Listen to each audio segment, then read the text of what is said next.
সম্প্রতি নিজ পিতামাতাকে হারিয়ে সহায় সম্বলহীন হয়ে পড়েছিলেন এক নাবালক। বৃহস্পতিবার শিশু সুরক্ষা কমিশন এবং স্থানীয় শাসক দলের নেতৃত্বদের যৌথ প্রয়াসে নিয়ে আসা হয় হোমে। নাবালক ছেলেটির ভবিষ্যৎ সুরক্ষিত করার লক্ষ্যেই এই পদক্ষেপ বলে জানিয়েছেন নীলিমা ঘোষ। পিতৃমাতৃহীন এক অসহায় নাবালক ছেলেকে শিশু সুরক্ষা কমিশনের পক্ষ থেকে সরকারিভাবে হোমে নেওয়া হয় বৃহস্পতিবার। জানা গেছে, গত কয়েক মাস আগে বিশালগড় মহকুমার গজারিয়া গ্রাম পঞ্চায়েতের ৪ নং ওয়ার্ডের নারায়ণ সূত্রধর শারীরিক অসুস্থতার কারণে মারা গেছেন। অন্যদিকে ওনার স্ত্রী অঞ্জলি সূত্রধরও শারীরিক অসুস্থতার কারণে মারা যান। তারা দুজনে মারা যাবার পর তাদের একমাত্র সন্তান আশিস সূত্রধর অসহায় অনাথ হয়ে পড়ে। আশিস সূত্রধরের মা বাবা মারা যাওয়ার পর তার জেঠু জেঠিমার কাছেই থাকত। এদিকে ১৭ বছরের নাবালক আশিস সূত্রধর শারীরিক প্রতিবন্ধী হওয়ার কারণে কথা বলা এবং হাঁটা চলাতে কিছুটা অসুবিধা হয়। এদিকে আশিস সূত্রধরের আশ্রয়দাতা জেঠু এবং জেঠিমার আর্থিক অবস্থা একেবারেই দুর্বল। এতদিন তারা খুব চিন্তায় ছিল পিতৃমাতৃহীন অসহায় আশিস সূত্রধরকে কিভাবে ভরণ পোষণ দিয়ে লালন পালন করবে, কেননা তাদের আর্থিক অবস্থা একেবারেই দুর্বল। পরবর্তী সময়ে বৃহস্পতিবার শিশু সুরক্ষা কমিশনের চেয়ারপারসন নীলিমা ঘোষ সহ কমিশনের অন্যান্য সদস্যরা এবং বিশালগড় মণ্ডল সভাপতি ছুটে যান চেলিখোলা গজারিয়া স্থিত আশিস সূত্রধরের জেঠুর বাড়িতে। শিশু সুরক্ষা কমিশনের চেয়ারপারসন আসার কথা শুনে ছুটে আসেন গজারিয়া গ্রাম পঞ্চায়েতের উপপ্রধান সহ এলাকার মানুষজন। পরে আশিস সূত্রধরের জেঠু জেঠিমা তার ভবিষ্যতের কথা চিন্তা করে স্বইচ্ছায় শিশু সুরক্ষা কমিশনের হাতে তুলে দেয় আশিস সূত্রধরকে। পরে অসহায় নাবালক আশিস সূত্রধরকে নিয়ে আসা হয় বিশালগড় আরডি ব্লকের চাইল্ড ওয়েলফেয়ার কমিটির অফিসে। সেখানে এনে বিশালগড়ের চাইল্ড ওয়েলফেয়ার কমিটির অফিসের কর্মকর্তা এবং শিশু সুরক্ষা কমিশনের চেয়ারপারসন নীলিমা ঘোষের যৌথ সিদ্ধান্ত মতে পিতৃমাতৃহীন অসহায় আশিস সূত্রধরকে উত্তম ভক্ত চৌবনী স্থিত অভয় মিশন নামে হোমে পাঠানোর ব্যবস্থা করা হয়েছে। শিশু সুরক্ষা কমিশনের চেয়ারপারসন নীলিমা ঘোষ জানিয়েছেন, হোমে থাকলে আশিস সূত্রধর আগের থেকে অনেক যত্নবান হবে এবং অনেকটাই সুখে থাকতে পারবে।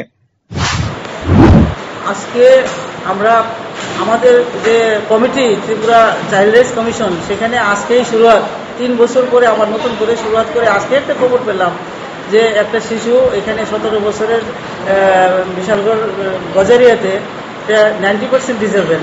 তো 90% ডিসেবল এই খবর পাওয়ার ভিত্তিতে এবং এখানের যে মণ্ডল যে কমিটি আছে বা উপপ্রধান আছে, ওনাদেরও একটা ভূমিকা ছিল যে এই বাচ্চাটাকে যাতে সরকারি সহযোগিতা পায়। তখন আমার কাছে খবর, এই খবরের ভিত্তিতে আমি আজকে এখানে আমাদের টিম সহ আমার আছে টিমের মেম্বার মনীষা সাহা এবং পুনম মুখার্জি মহোদয়া, ওদেরকে নিয়ে আমি আজকে এখানে চলে আসছি ছুটে, যে এই শিশুটিকে আমরা যতক্ষণ না হোমেন দেবো ততক্ষণ পর্যন্ত ওর চিকিৎসা এবং খাওয়া দাওয়া, যেখানে ওর পিতামাতা হারা, বাবা মারা গেছেন, মাও মারা গেছেন, তার স্বজন বলতে কেউ নেই, সেখানে জেঠিমার কাছে আপাতত ছিলেন, সেখান থেকে আমরা নিয়ে এসে আজকে আমরা এই বিশালগড় সুপারভাইজার জুরিডিকশনে যে সিডব্লিউসি কমিটি রয়েছে, ওই কমিটির কাছে আমরা প্রডিউস করার পরে ওনারা এখন চাইল্ড লাইন দিয়ে অর্ডার করে নরসিংগড়ে ওনারা পাঠিয়ে দেবেন। আশা করি ওইখানে ও ভালো থাকবে, আরও 5টা ছেলের সাথে যখন সে থাকবে তার চলন বলন এবং চিকিৎসা উন্নত মানের হবে,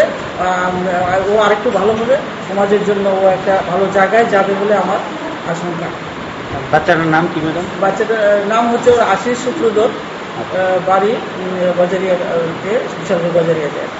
রাজ্য শিশু সুরক্ষা কমিশনের এই ধরনের তৎপরতায় গজারিয়া এলাকায় মানুষ এবং গোটা এলাকার মানুষের অত্যন্ত খুশি। Bureau report, rising Tripura.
বিদ্যুতের লাইন সারাই করতে গিয়ে গুরুতর আহত অমরপুর নগর পঞ্চায়েতের একজন সহকারী বিদ্যুৎ কর্মী।